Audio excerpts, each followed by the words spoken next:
Hello दोस्तों, कैसे हैं आप सब। मैं कपिल शर्मा आपके अपने चैनल स्टडी विद कपिल में आपका स्वागत करता हूं। आज हम यूपी बीएड एंट्रेंस 2023 से संबंधित हिस्ट्री का प्रैक्टिस सेट लाए हैं। आइए देखते हैं, एक एक प्रश्न के साथ आपको व्याख्या सहित समझाया जाएगा। पहला प्रश्न देखते हैं। पहला प्रश्न आपके सामने है, ऑपरेशन शून्य घंटे का संबंध किस आंदोलन से है। ऑप्शन सविनय अवज्ञा आंदोलन, भारत छोड़ो आंदोलन, असहयोग आंदोलन और व्यक्तिगत सत्याग्रह। तो दोस्तों इसका आंसर होगा भारत छोड़ो आंदोलन। अब हम चारों बिंदुओं पर नज़र डालते हैं। पहला हुआ था हमारा सविनय अवज्ञा आंदोलन। ये कब हुआ था? ये हुआ था 1930 में। भारत छोड़ो आंदोलन हुआ था हमारा 1942 में। असहयोग आंदोलन हुआ था 1920 में। और व्यक्तिगत सत्याग्रह हुआ था हमारा 1940 में। 1940 में। ठीक है दोस्तों, चारों के चारों पॉइंट आपको याद रखने हैं। इनमें से कोई सा भी प्रश्न आ सकता है और परीक्षा की दृष्टि से चारों ही बिंदु महत्वपूर्ण हैं। तो हम एक एक करके क्वेश्चन को बारीकी से देखेंगे और अपनी नोटबुक में नोट भी करेंगे। ठीक है, चलिए आगे चलते हैं, दूसरा क्वेश्चन देखते हैं। दूसरा क्वेश्चन है आपका, सोगोरा ताम्रपत्र लेख किस मौर्य शासक से संबंधित है। पहला ऑप्शन है अशोक, दूसरा ऑप्शन है दशरथ, तीसरा ऑप्शन चंद्रगुप्त मौर्य और चौथा है बृहद्रथ। तो सोगोरा, पहले हम बात कर लेते हैं सोगोरा ताम्रपत्र की कि ये कहाँ स्थित है। तो अगर हम बात करें, सोगोरा ताम्रपत्र आपका यूपी के गोरखपुर में स्थित है।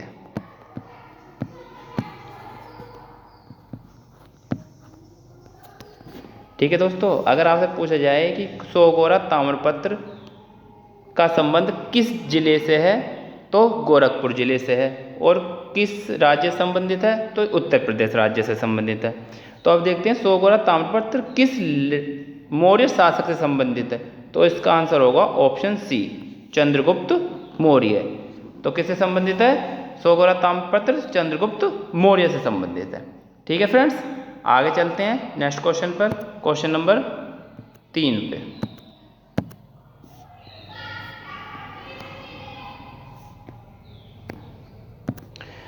निम्नलिखित में से किस पुस्तक की तुलना मैकियावेली की पुस्तक द प्रिंस से की जाती है। तो पहला है अभिज्ञान शकुंतलम, दूसरा है अर्थशास्त्र, तीसरा ऑप्शन है कामसूत्र और फोर्थ ऑप्शन है तोलक्कीपियम।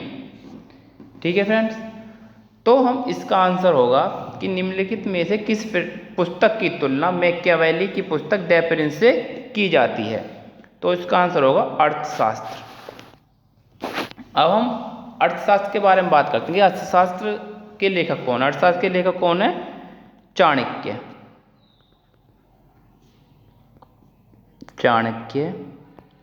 चाणक्य को और किस नाम से भी जानते हैं? चाणक्य को विष्णुगुप्त के नाम से भी जानते हैं, विष्णुगुप्त, और कौटिल्य के नाम से भी जानते हैं। ठीक है फ्रेंड्स, अभिज्ञान शकुंतलम किसने लिखी थी? अभिज्ञान शकुंतलम आपकी कालिदास ने लिखी थी, कालिदास। कामसूत्र की बात करें तो वात्स्यायन ने लिखी थी, वात्स्यायन। और तोलक्कीपियम की बात करें तो तोलक्कीपियर ने लिखी थी।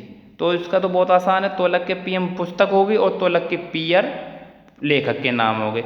बस इसके बारे में आपको एक बात याद रखनी है कि इस पुस्तक को तोलक्कीपियम को तमिल साहित्य का व्याकरण क्या कहते हैं? तमिल साहित्य का व्याकरण। जगह नहीं है दोस्तों तो व्याकरण ही लिख देता हूँ। आप नोटबुक में अच्छे से आप राइट डाउन कर लेना कि किस क्वेश्चन आ सकता है आपका, किस पुस्तक को तमिल साहित्य का व्याकरण कहते हैं। तो आंसर होगा तोलकप्पियम। ठीक है फ्रेंड्स, आशा करता हूँ कि आपको अच्छे से समझ में आ रहा होगा। तो अच्छे से समझें, एक एक क्वेश्चन के साथ आपको चारों ऑप्शन की डिटेल में आपको समझाया जा रहा है। तो एक क्वेश्चन से आपके 4 क्वेश्चन बन रहे हैं। तो 10 क्वेश्चन है, कुल मिला के 10 क्वेश्चन, 10 चौक 40 प्रश्न आपके तैयार हो जाएंगे। ठीक है फ्रेंड्स, नेक्स्ट चलते हैं नेक्स्ट क्वेश्चन पर।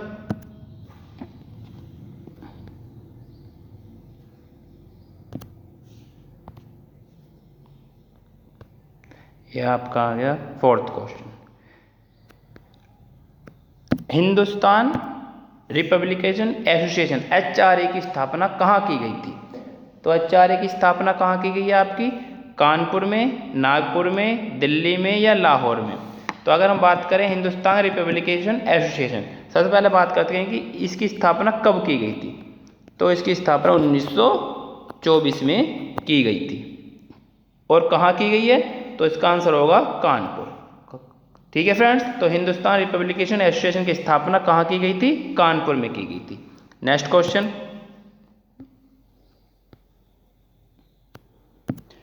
किस आंदोलन को हिंदुओं और मुसलमानों दोनों का समर्थन मिला था?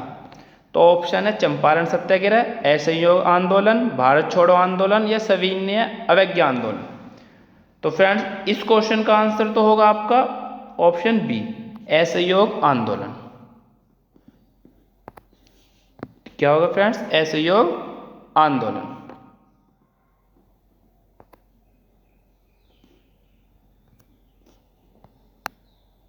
एक मिनट। ठीक है फ्रेंड्स, अब बात करते हैं ऑप्शन की। चंपारण सत्याग्रह कब हुआ था? 1917 में। इससे क्वेश्चन बनता है कि चंपारण सत्याग्रह बहुत इंपॉर्टेंट है। एक तो हुआ था 1917 में। इससे क्वेश्चन बनता है आपका कि गांधी जी का प्रथम सत्याग्रह आंदोलन कौन सा था? तो चंपारण सत्याग्रह ही था। ठीक है, भारत छोड़ो आंदोलन और सविनय अवज्ञा आंदोलन की बात हम ऊपर कर चुके हैं, तो इनकी नहीं करेंगे। ठीक है, तो फ्रेंड्स जो आपकी परीक्षा की दृष्टि से इम्पोर्टेंट है मैं वही करवा रहा हूँ। आप अच्छे से ध्यान से पढ़ते रहें। नेक्स्ट क्वेश्चन पे चलते हैं। क्वेश्चन नंबर 6,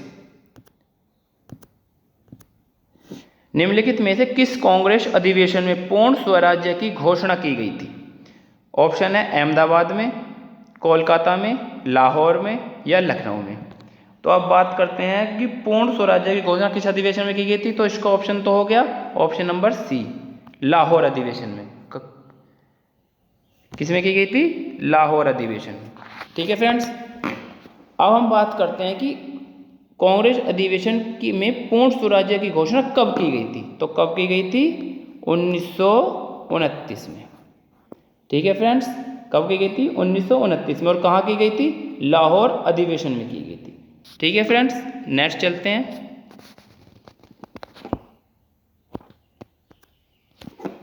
प्रश्न 7, साइमन कमीशन भारत में किस उद्देश्य से आया था? ऑप्शन एक है प्रशासनिक सुधार पर विचार के लिए, बी है शिक्षा में सुधार के लिए, सी है कृषि क्षेत्र में सुधार के लिए और डी है सैनिक क्षमताओं में मूल्यांकन हेतु। तो अगर हम बात करें कि साइमन कमीशन भारत में किस उद्देश्य से आया था, तो इसका ऑप्शन हो जाएगा ऑप्शन फर्स्ट कि प्रशासनिक सुधार पर विचार के लिए। अब मैं बात करता हूँ कि साइमन कमीशन भारत कब आया था। साइमन कमीशन भारत आया था 1928 में। ठीक है दोस्तों, तो आपको सारे फैक्ट याद करने हैं कि साइमन कमीशन भारत किस उद्देश्य से आया था। तो प्रशासनिक सुधार पर विचार के लिए आया था। और कब आया था? तो 1928 में आया था। ठीक है दोस्त, आगे चलते हैं क्वेश्चन नंबर 8 पर।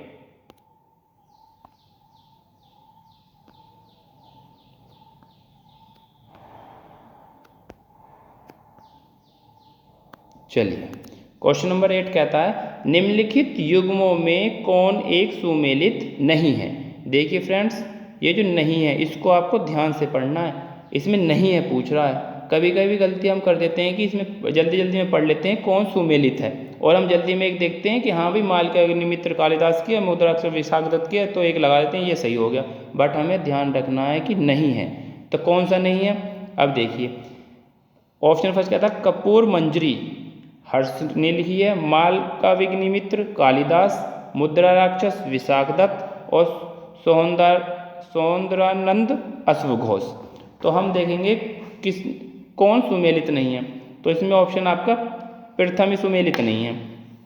ठीक है, क्योंकि मालकाविग्निमित्र तो कालिदास ने लिखी है, मुद्रा राक्षस भी विशाखदत्त ने लिखी है और सौंदरानंद भी अश्वघोष ने लिखी है।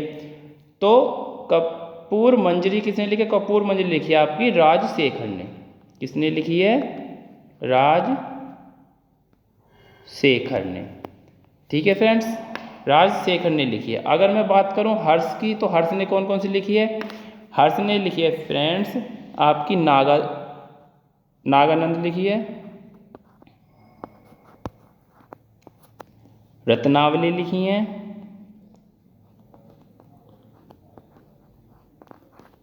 और प्रियदर्शिका। प्रियदर्शिका बहुत पूछी जाती है फ्रेंड्स कि प्रियदर्शिका पुस्तक किसने लिखी है, तो किसने लिखी है, हर्ष ने लिखी है। ठीक है फ्रेंड्स, चारों ऑप्शन आपको समझ में आ गए होंगे। नेक्स्ट चलते हैं नेक्स्ट क्वेश्चन पर। प्रश्न 9 कहता है आपका किस शासक को, ये को है फ्रेंड्स, टाइपिंग एरर है, को, किस शासक को कश्मीर का अकबर के नाम से जाना जाता है। तो किस शासक को कश्मीर के अकबर के नाम से पूछ सकता है, या कश्मीर की स्थापना किसने की थी, ये भी पूछ सकता है। तो किसको कहते हैं, ऑप्शन है शमसुद्दीन शाह, बी सिकंदर, सी हैदर शाह और डी है जैनुल आबदीन। तो इसका ऑप्शन हो जाएगा friends Zainul Abedin, option number D. तो याद रखेंगे किस शासक को कश्मीर का अकबर के नाम से जाना जाता है, तो इसका आंसर हो जाएगा दोस्तों जैनुल आबदीन। ठीक है फ्रेंड्स, आपको आशा करता हूँ कि अच्छी लग रही होगी वीडियो और आपको अच्छे से समझ में भी आ रहा होगा। नेक्स्ट चलते हैं 10 क्वेश्चन पर, और ये हमारी वीडियो का अंतिम प्रश्न होगा। क्वेश्चन नंबर 10 देखिए, यह प्रथम बौद्ध संगीति का आयोजन कहाँ हुआ था, कहाँ आयोजन हुआ था। तो ये फ्रेंड्स वैसे होना चाहिए किस शासक के शासनकाल में हुआ था, तो हमें ये बताना है कहाँ हुआ था, वो भी बता दें प्रथम, क्यों इसकी हमें ट्रिक याद रखनी है। अगर पूछा जाए प्रथम बौद्ध संगीति का आयोजन कहाँ हुआ था, तो राजगीर है। अगर इसका आंसर दें तो राजगीर है, तो इसका आंसर हो जाएगा राजगीर में हुआ था। और किस शासन के शासनकाल में हुआ था, तो किस में हुआ था, अजात शत्रु के शासनकाल में हुआ था। ठीक है फ्रेंड्स, किसके शासनकाल में हुआ था, अजात शत्रु के शासनकाल में हुआ था। तो ये दोस्तों ये 10 प्रश्न थे, बट 10 प्रश्न से आपको 30 से 35 क्वेश्चन आपको मिल गए होंगे। तो ऐसी वीडियो में आपको रोजाना आपकी प्रैक्टिस कराता रहूँगा। अच्छे से पढ़ते रहें, आप अच्छे से अपनी प्रैक्टिस करते रहें। UPBED एंट्रेंस एग्जाम 2023 में आपका होने वाला, अब नेक्स्ट या डेट आ जाएगी कब, जल्दी होने वाला है। तो आपको मैं डेली आपको history, geography, Hindi, GS, reasoning सभी की वीडियो में लाऊंगा। आप अच्छे से पढ़ते रहें। अगर वीडियो पसंद आई तो लाइक और शेयर ज़रूर करें और मेरे चैनल को सब्सक्राइब करें। धन्यवाद।